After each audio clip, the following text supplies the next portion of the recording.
امید کرتا ہوں آپ سب خیریت سے ہوں گے۔ دوستو آج کی اس ویڈیو میں ہم بات کرنے جا رہے ہیں سیاچین اور کارگل کی جنگ کے بارے میں۔ ان دونوں جنگوں میں انڈیا کا کیا حال ہوا، یہ حقیقت جاننے کے لیے آج کی ویڈیو کو پورا دیکھیے گا۔ تو چلیے دوستو چلتے ہیں ویڈیو کی جانب۔ سیاچین میں معمول تھا کہ دونوں افواج سخت سردیوں میں گلیشیئر سے نیچے اتر آتی تھی، ایک طرح کا غیر اعلانیہ معاہدہ کہہ لیں۔ لیکن 1984 میں انڈین افواج بظاہر گلیشیئر سے اترنے کے بعد نہایت چالاکی سے گلیشیئرز کے اوپر واپس چلی گئیں اور ان چوکیوں پر قبضہ کر لیا جو پاک فوج نے خالی کی تھی۔ یہی انڈین کی سیاچین فتح تھی۔ پاک فوج نے چوٹیوں کا قبضہ واپس لینے کی کوشش کی لیکن کامیابی نہیں ہوئی۔ چوٹیوں پر دوبارہ قبضہ حاصل کرنے کے لیے ایک بڑی اور باقاعدہ جنگ کی ضرورت تھی جس میں ایئر فورس کی بھرپور معاونت درکار تھی۔ پاک فوج کے پاس سیاچین کی سردی کا مقابلہ کرنے والے لباس بھی موجود نہیں تھے۔ اس وقت جنرل ضیاء الحق روس کے ساتھ تاریخ کی سب سے بڑی پروکسی جنگ لڑ رہے تھے جس میں روس شکست کے دہانے پر تھا۔ جنرل ضیاء الحق کو اندیشہ تھا کہ انڈیا کے ساتھ ایک باقاعدہ جنگ کی صورت میں روس پاکستان کی پشت پر حملہ کر سکتا ہے اور پاکستان بیک وقت دونوں بڑی طاقتوں سے نہیں لڑ سکے گا، نیز پاکستان افغانستان میں جیتی ہوئی جنگ بھی ہار جائے گا۔ لیکن اس کے باوجود سیاچین کا بدلہ لینے کے لیے خفیہ منصوبہ بندی کا آغاز کیا گیا۔ آپریشن کارگل کا ابتدائی خاکہ تیار کیا گیا۔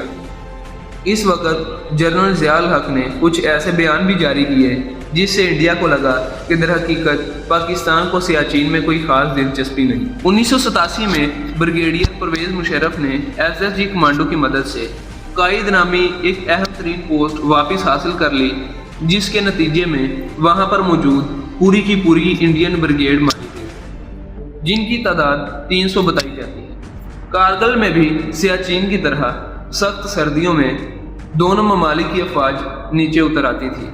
مئی 1999 میں پاک فوج نیچے اترنے کے بعد دوبارہ واپس اوپر چلی گئیں اور انڈیا کی خالی کی گئی تمام چوٹیوں پر قبضہ کر لیا۔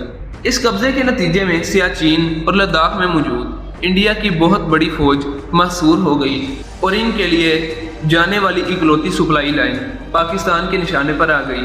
اس سپلائی لائن کا 8 کلومیٹر حصہ تو ایسا تھا کہ وہاں چونٹی کے لیے بھی حرکت کرنا ممکن نہ تھا۔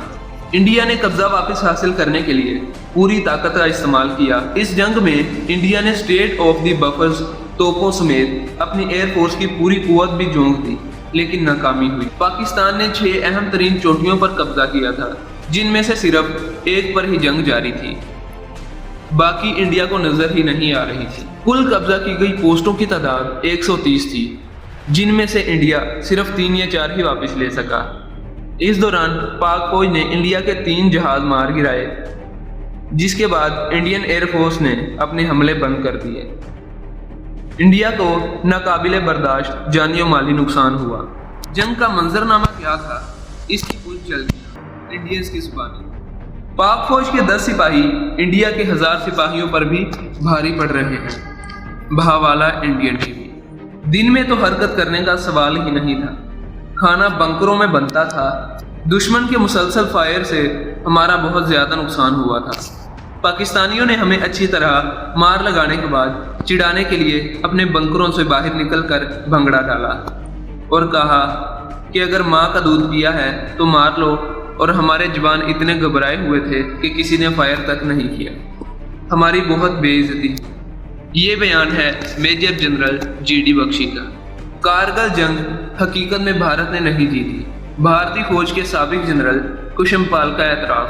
دوران جنگ ہی انڈیا نے LOC کراس کر کے پاک فوج کی کارگل کے لیے رسد کاٹنے کی کوشش کی۔